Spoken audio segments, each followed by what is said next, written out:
রৈখিক দেখো এটা উত্তল লেন্সের সাহায্যে কীভাবে অসৎ সমশীর্ষ বস্তু অপেক্ষা বড় প্রতিবিম্ব গঠিত হয় চিত্রের সহ দেখো।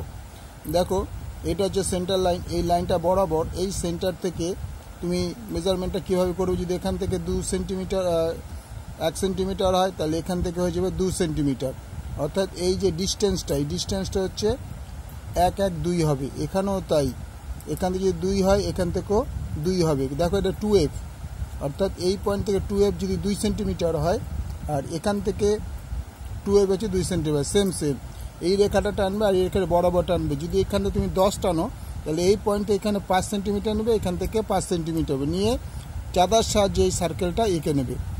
এবার 2f ডিস্টেন্স থেকে তোমার আলো এই রশ্মি এখানে পড়বে। দেখো এখান থেকে আমরা কি করেছি, এই রেখাটা এই একদম সেন্টার বরাবর বেরিয়েছে আলো রশ্মি প্রতিবিম্বটা দেখার জন্য, এ পোর্শন থেকে এটা এদিকে বেরিয়ে এসছে।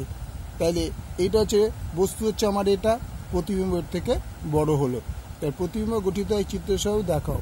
এই উত্তর লেন্সের আলোক কেন্দ্রে কেন্দ্র এবং এফ এর মাঝখানে থাকলে বস্তু ও প্রতিবিম্ব লেন্সের একই দিকে থাকে এবং প্রতিবিম্ব অসৎ সমষ্টি বস্তু হচ্ছে আকারে বড়। পরে প্রশ্ন চলে গেল রৈখিক বিবর্ধন কাকে বলে। রৈখিক বিবর্ধন বলতে রৈখিক বিবর্ধন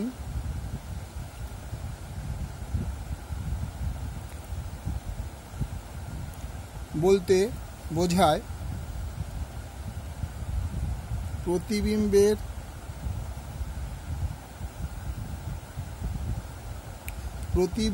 দৈর্ঘ্য বস্তুর দৈর্ঘ্য ও বস্তুর দৈর্ঘ্যের অনুপাতকে বোঝায়। দৈর্ঘ্যের অনুপাতকে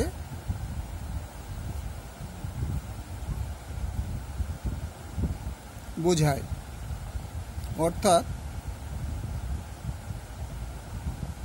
অর্থাৎ প্রতিবিম্বের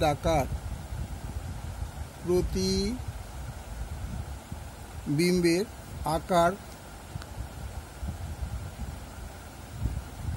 বস্তুর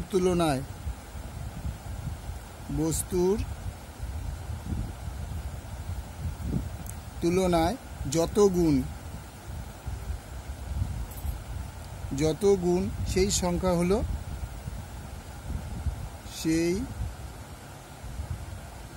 সংখ্যাই হলো প্রতিবিম্ব রৈখিক বিবর্ধন। প্রতিবিম্বের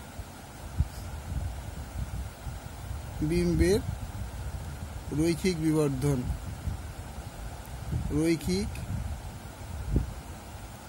বিবর্ধন।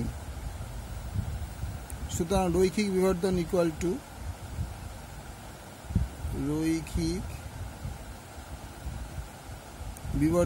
এম ইকুয়াল টু প্রতিবিম্বের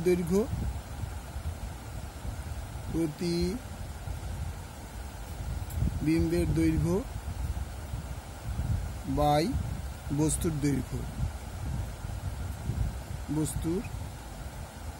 দৈর্ঘ্য। দেখো একটা অঙ্ক আছে, 5 সেমি দীর্ঘ একটি বস্তু উত্তল লেন্সের সামনে রাখলে প্রতিবিম্বের বিবর্ধন হয় 5, তাহলে প্রতিবিম্বের দৈর্ঘ্য কত?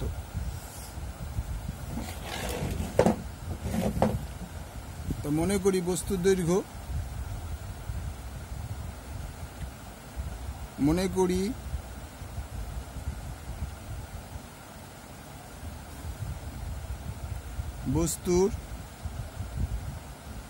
দৈর্ঘ্য h1 equal to 5 centimetre. প্রতিবিম্বের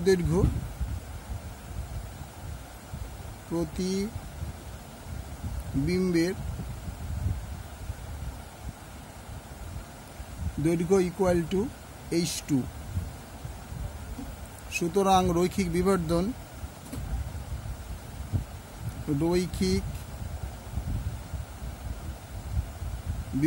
equal to h2 by h1 equal to 5 বা ইকুয়াল টু এটা 5 বা H1 by H2 by H1 equal to 5/1 বা আমরা H1 পেয়েছিলাম কত 5 সেন্টিমিটার, তাহলে H2 by 5 equal to 5/1। আমরা যে ক্রস গুণ করি বা H2 equal to 5×5 25 সেন্টিমিটার, তাহলে রৈখিক বিবর্ধন তোমার হয়ে গেল 25 centimetre. This is the answer. এটা বলে যে 5 সেন্টিমিটার দীর্ঘ একটা বস্তু উৎস লেন্সের সামনে রাখলে প্রতিবিম্ব বিবর্ধন 5 প্রতিবিম্ব দৈর্ঘ্য। তাহলে আমরা ধরেছিলাম, আমরা তো চাই মনে করি বস্তু H1 5 সেন্টিমিটার, প্রতিবিম্ব দৈর্ঘ্য H2 জানতাম না, রৈখিক বিবর্ধন equal to H2 by H1 equal to 5, তাহলে H2 বাই H1 5/1। এবার H2 জানি না, আমরা এটা দৈর্ঘ্যটা বার করতে হবে, তাহলে H1 পেয়ে গেছিলাম 5 সেন্টিমিটার 5/1, ক্রস গুণ মাল্টিপ্লিকেশন, এটার সঙ্গে এটা গুণ, এটার সঙ্গে গুণ, তাহলে H2কে 1 দিয়ে মাল্টিপ্লাই করলে H2 হয় ইকুয়াল টু 25 সেন্টিমিটার। ওকে, বোঝা গেল? ভালো লাগলে লাইক করবে, শেয়ার করবে, সাবস্ক্রাইব করবে।